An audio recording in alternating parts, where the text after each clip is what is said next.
Assalamualaikum warahmatullahi wabarakatuh. Perkenalkan, nama saya Mustika Dwi Pratama, kelas 12-8, nomor absen 17. Saya akan menjelaskan materi kelas 11 tentang di bawah tirani Jepang. Yang pertama, masuknya Jepang dan jatuhnya Hindia Belanda. Penjajahan Jepang berlangsung dalam periode yang relatif singkat, yaitu sekitar 3,5 tahun, dari tahun 1942 sampai 1945. Penjajahan ini terjadi dalam konteks Perang Asia Timur Raya yang merupakan bagian dari Perang Dunia II.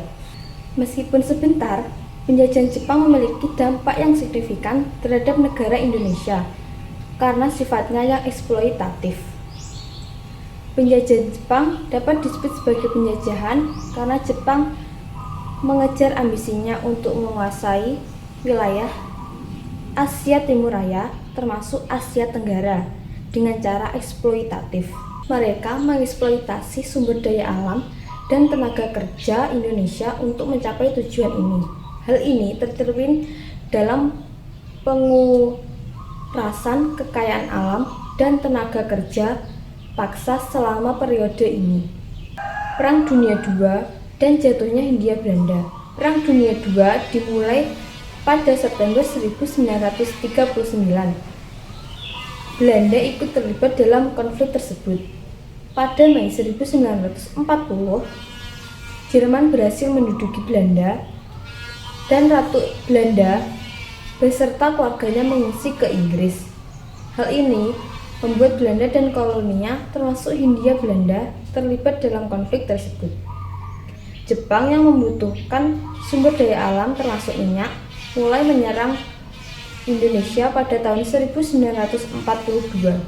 Mereka pertama kali menyerang berbagai sumber minyak di luar Pulau Jawa seperti Tarakan dan Balikpapan. Upaya ini dilakukan setelah Amerika Serikat menghentikan ekspor minyak ke Jepang pada tahun 1941. Setelah menguasai ladang-ladang minyak di Kalimantan, Jepang melanjutkan ekspansinya di wilayah Indonesia bagian timur termasuk Ambon, Morotai, Manado, dan Kendari. Kemudian Jepang mengarahkan ekspansinya ke bagian barat termasuk Palembang yang juga kaya akan minyak. Kemudian mereka mengarahkan ekspansinya ke wilayah bagian barat termasuk Palembang yang juga kaya akan minyak. Jatuhnya Palembang membuka jalan bagi Jepang untuk menguasai Jawa. Belanda sebagai penguasa di Jawa tidak dapat melakukan perlawanan secara efektif terhadap Jepang. Meskipun pada saat itu Belanda adalah bagian dari sekutu. Negara-negara sekutu sibuk dengan urusan mereka sendiri dalam perang, dan mereka tidak dapat memberikan bantuan banyak kepada Belanda dan koloninya. Akibatnya, Belanda tidak dapat mempertahankan Jawa dan Panglima Angkatan Perang Hindia Belanda akhirnya menyerah kepada Jepang di Kalijati pada tanggal 8 Maret 1942. Yang kedua, penjajahan Jepang dan transformasi pemerintahan di Indonesia. Penjajahan Jepang di Indonesia adalah periode yang ditandai oleh berbagai perubahan dalam pemerintahan dan interaksi dengan masyarakat setempat. Pada awalnya, Jepang masuk ke Indonesia secara bertahap dengan serangan di berbagai pulau yang kaya akan sumber daya alam seperti Kalimantan, Sulawesi, Maluku, dan Sumatera, dan masih banyak lagi. Mereka akhirnya menundukkan Belanda di Jawa yang kaya akan sumber daya manusia.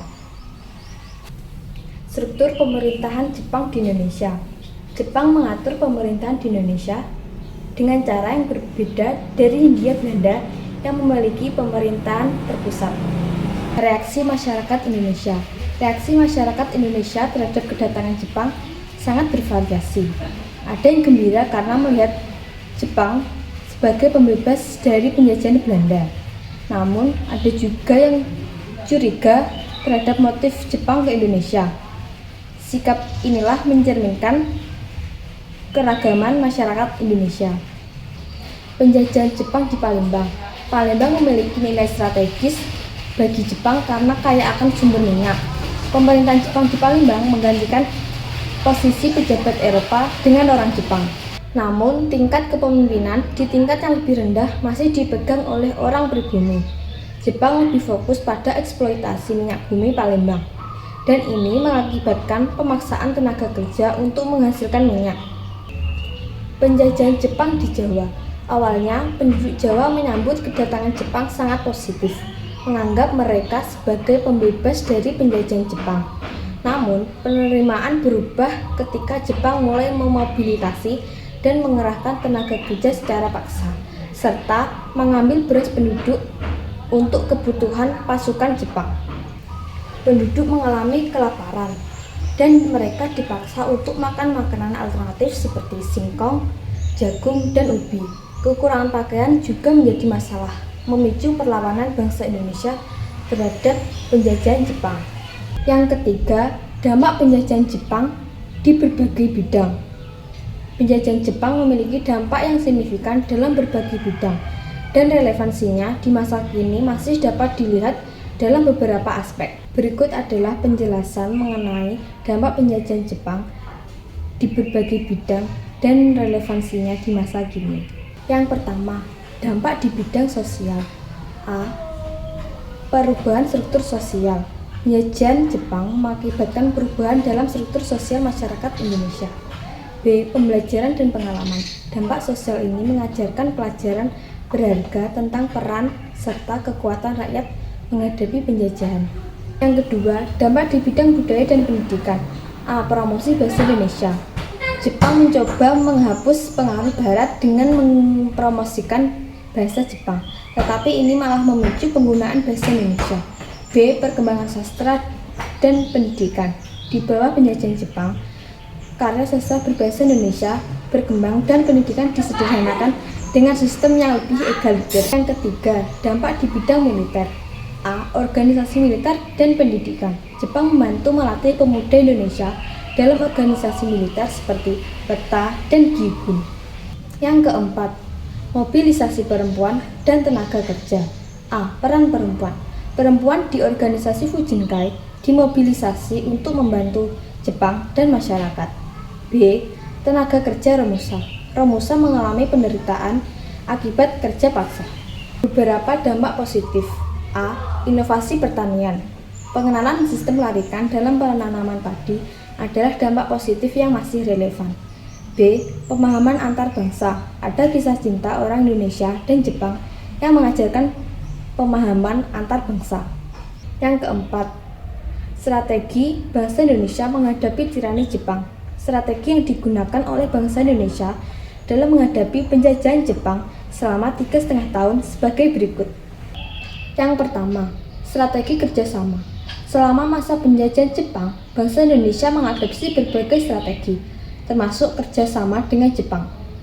Terdapat 3 kelompok utama dalam pendekatan ini: kelompok moderat, kelompok radikal, dan kelompok nasionalis.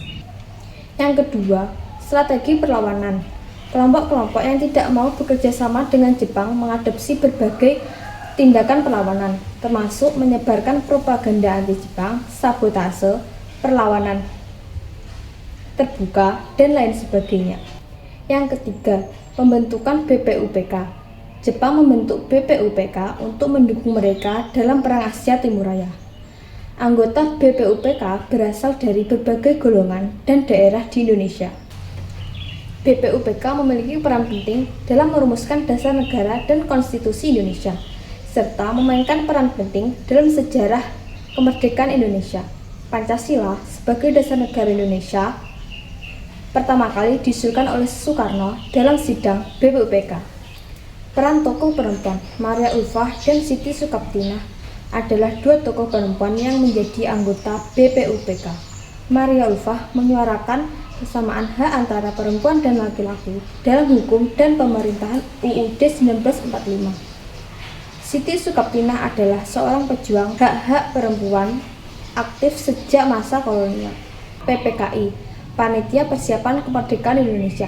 PPKI dibentuk setelah pembubaran BPUPK dan memiliki peran penting dalam proses kemerdekaan Indonesia setelah Jepang menyerah. Soekarno menjadi ketua PPKI. dan Pandeglang ini memiliki peran penting dalam menyusun proklamasi kemerdekaan Indonesia pada 17 Agustus 1945. Sekian penjelasan yang dapat saya sampaikan. Terima kasih. Wassalamualaikum warahmatullahi wabarakatuh.